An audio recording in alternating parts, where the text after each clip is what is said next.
L'actualité de ce 9 juillet, c'est donc avec Alice Gastine. Bonsoir Alice. Et on débute avec l'Open de golf qui s'est achevé dimanche soir. Oui, l'Alstom Open de France qui a réuni plus de 15 000 spectateurs, un petit peu comme l'année dernière, au Golf National de Saint-Quentin en Yvelines et qui a consacré l'Allemand Marcel Zim.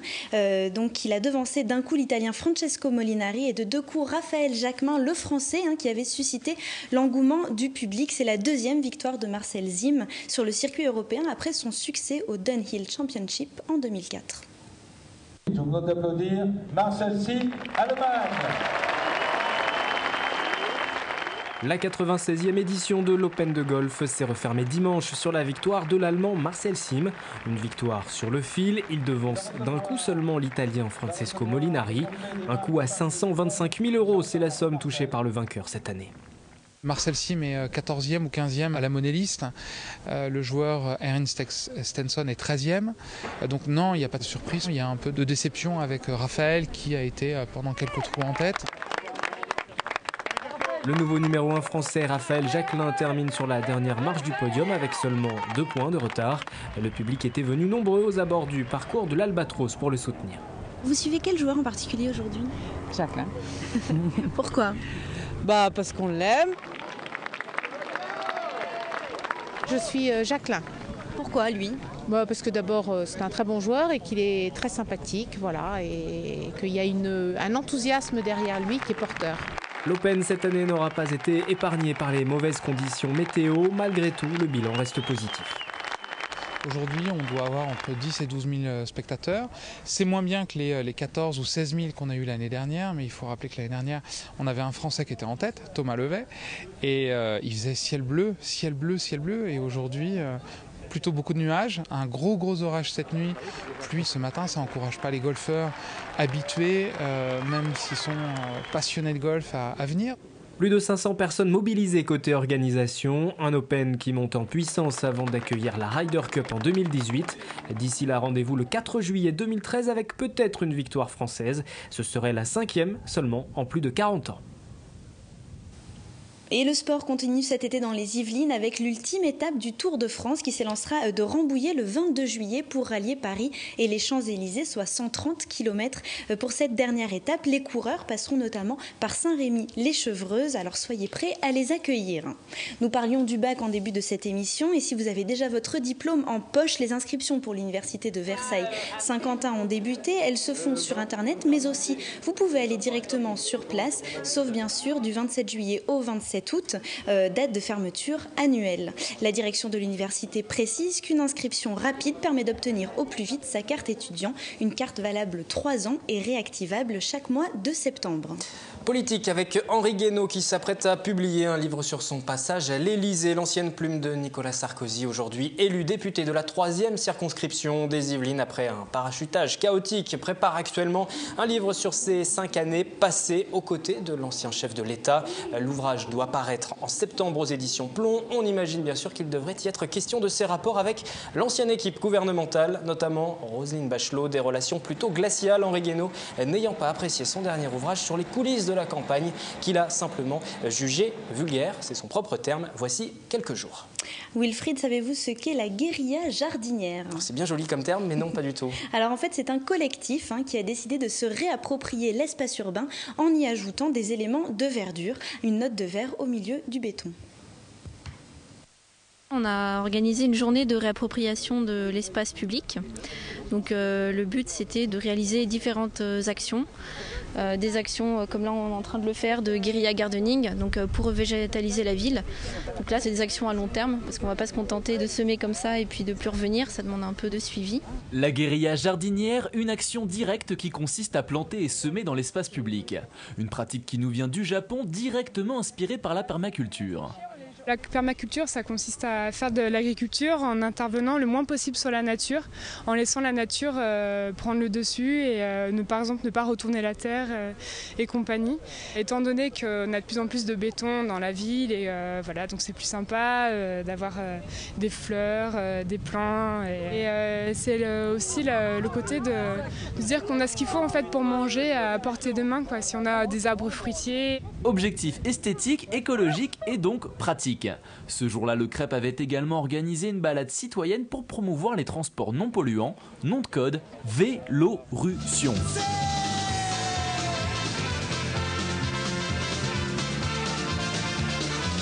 Une initiative suivie d'un repas partagé, de débats et d'interventions politiques du collectif Vélodrame contre l'implantation du vélodrome à Saint-Quentin en Yvelines. Il s'agissait de la deuxième journée de ce type organisée sur l'agglomération. Le Crêpe de Saint-Quentin en Yvelines espère bien mensualiser l'initiative dès septembre prochain.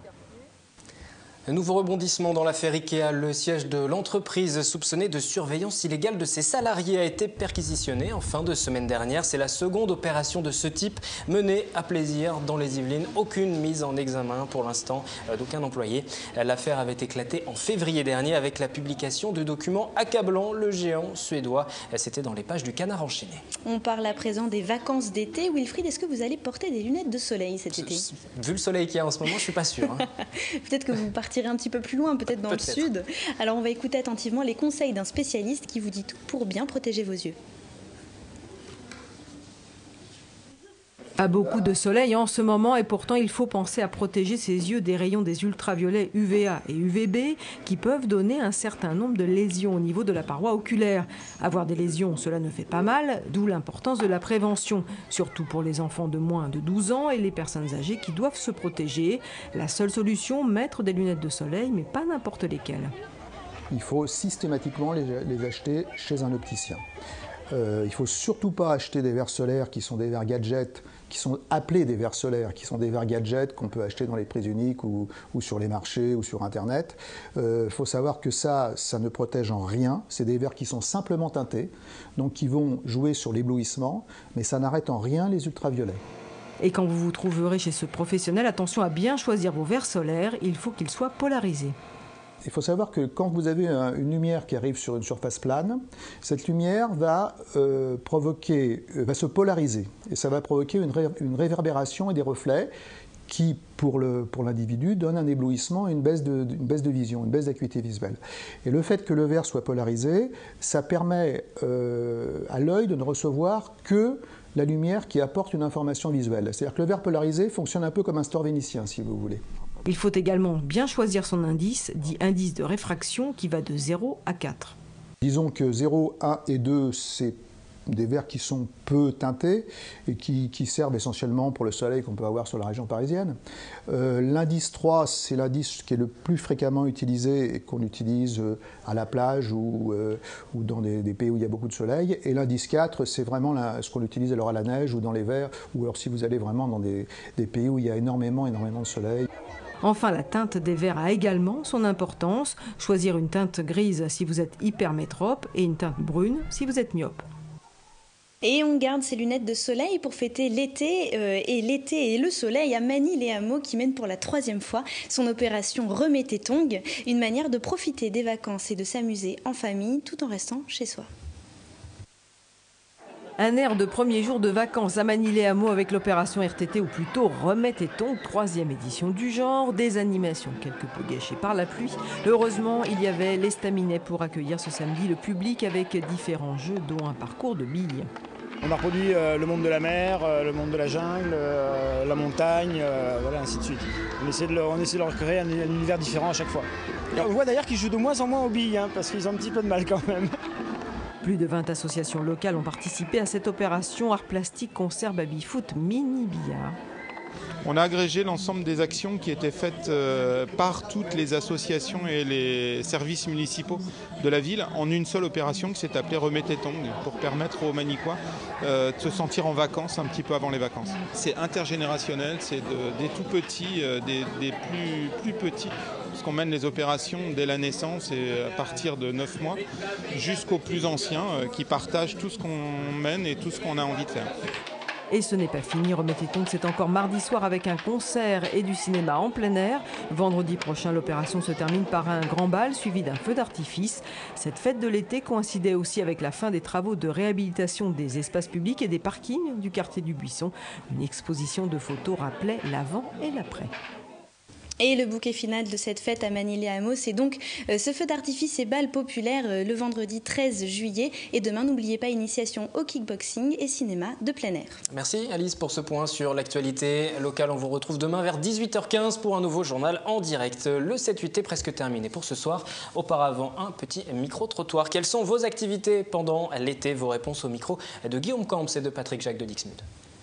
Les vacances sont déjà passées.